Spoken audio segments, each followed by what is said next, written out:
In the first step, called adenylation, the fatty acid must first be activated by another molecule. In this activation step, the fatty acid, consisting of a carboxylate head group and a long carbon tail, denoted by R in our diagram, is activated with coenzyme A. Coenzyme A is very large and usually drawn as CoA bonded with its thiol group, which reacts with the C of the carboxylate head.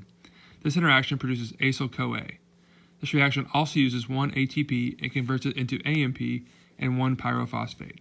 A pyrophosphate is simply two phosphate groups stuck together.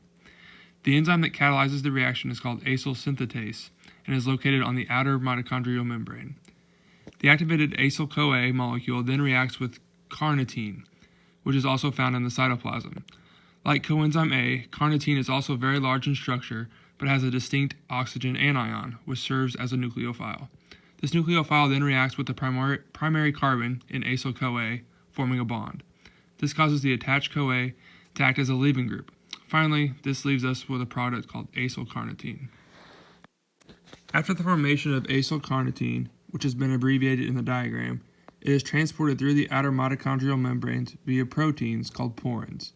Porins create tunnels, or pores, for molecules to diffuse through. Acylcarnitine is helped through the pores by carnitine acyl transferase 1, which is also located on the outer mitochondrial membrane. Now that the acylcarnitine is located in the inner membrane space, it must find a way through the inner mitochondrial membrane to reach the mitochondrial matrix.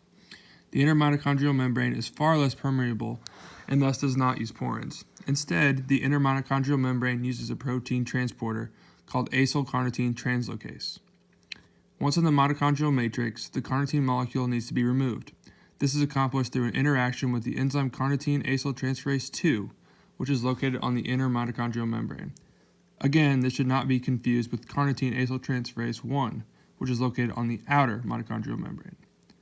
Carnitine acyltransferase 2 catalyzes the reverse reaction, taking a CoA molecule from the matrix and using the attached thiol group as the nucleophile, breaking the CO bond and leaving us with an original carnitine molecule with its alcohol group and an acyl-CoA molecule.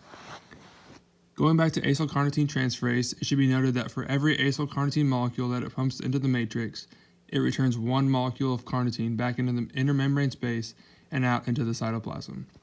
Acyl-CoA then undergoes beta oxidation, where it becomes acyl-CoA before entering the citric acid cycle.